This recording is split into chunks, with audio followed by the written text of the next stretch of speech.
I take it that you have seen the story circulating on the news and through social media, etc., about the Chinese spy balloon, that word spy in deep quotations.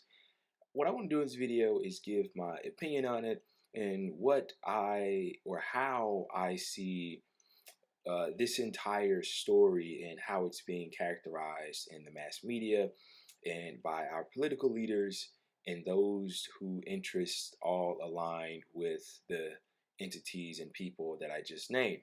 So, in witnessing this, you may have seen headlines such as this one from the Washington Post: Chinese balloon part of vast aerial surveillance program, U.S. says. And that's also a recurring trend in this entire thing. You'll see many things that say US says or says the Pentagon, much like how they love to cite the CIA and the FBI and these different officials that are affiliated with these different branches or arms of the US government or the US military. But what I want to do very quickly is just state the obvious. It's a fact, um, undoubtedly, that China spies on the U.S., but in the same breath, it is also an undisputable fact that the U.S. spies deeply on China, as well as anyone else that they decide is an enemy or in a state that is worth spying on.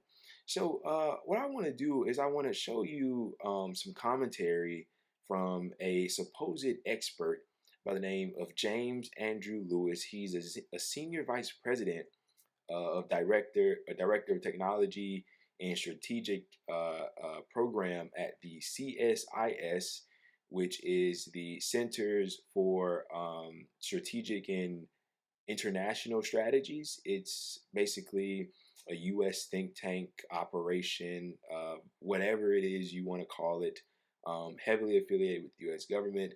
This is, this thing is heavily anti-China, but even they admit in their assessment of this Chinese spy balloon situation. Allow me to read to you what they've conjured up. So he says China has not used balloons for spying before, and using a balloon would be a step back.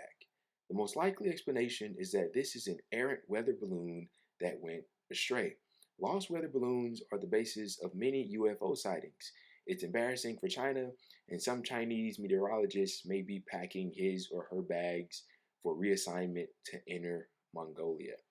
And most embarrassingly, uh, as I add fuel to this fire, this has been used in the fight, the ever so ridiculous fight of the Democrat versus the Republican, with people coming out and saying that, oh, there were spy balloons that flew over the U.S. during Trump's administration and he didn't shoot them down like the Biden administration did. Look who's harder on China. You should vote for them because they're willing to go to war with China. The other party isn't, which isn't true, but still, how does that make anything better? Yes, you should support a particular group of people because they're willing to go to war with another nuclear power. You're doing great.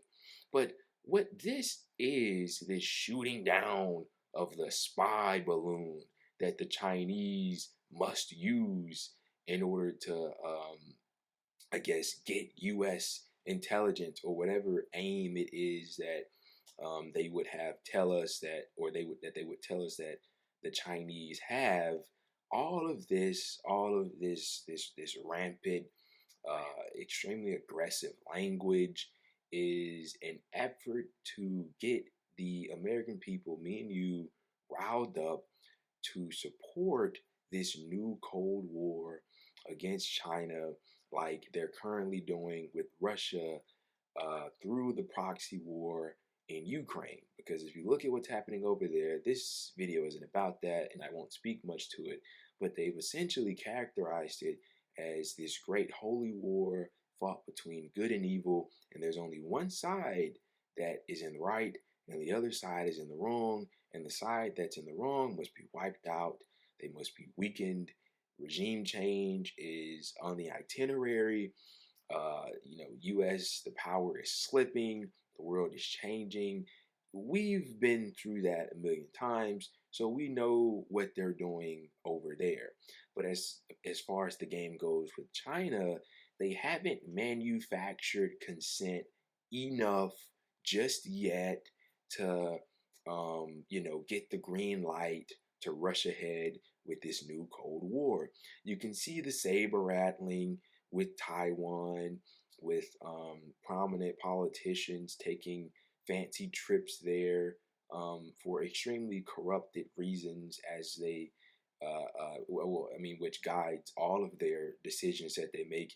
You see the U.S. encircling China in their southern seas with battleships and planes and everything else, but a weather balloon floats over, and apparently it's the end of the world, and the communist caravans are on the way to take us all out. But I am just trying to say that you shouldn't be fooled by this nonsense. You should take everything with a grain of salt. Listen, these are the same people that are willing to rush into war with anyone if it would do anything to further their own aims, no matter how many lives that it must cost them in the process. We see how they're willingly throwing away the lives of the people of Ukraine. I mean, there's these reports. I mean, it's fact that they're giving them weapons and they're using them basically as like a kind of like a test run. And so they're testing out new weapons, new military strategies over in Ukraine, just letting the bodies pile up, throwing away people's lives, all just to kind of see what happens. I mean, we've gotten these reports. We know that these things are true.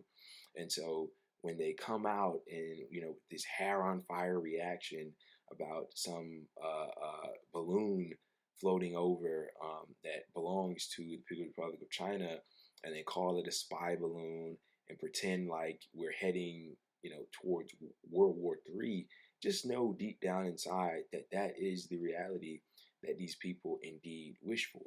And I want to end the video by reading a tweet to you from Professor Richard Wolff. You may or may not know who he is, but he says, when people fear reality, they may use symbols to hide it. Shooting China's balloon is symbolic. China's rise / the U.S. decline is reality. To peacefully deal with that reality is the only rational way forward. And that is indeed true.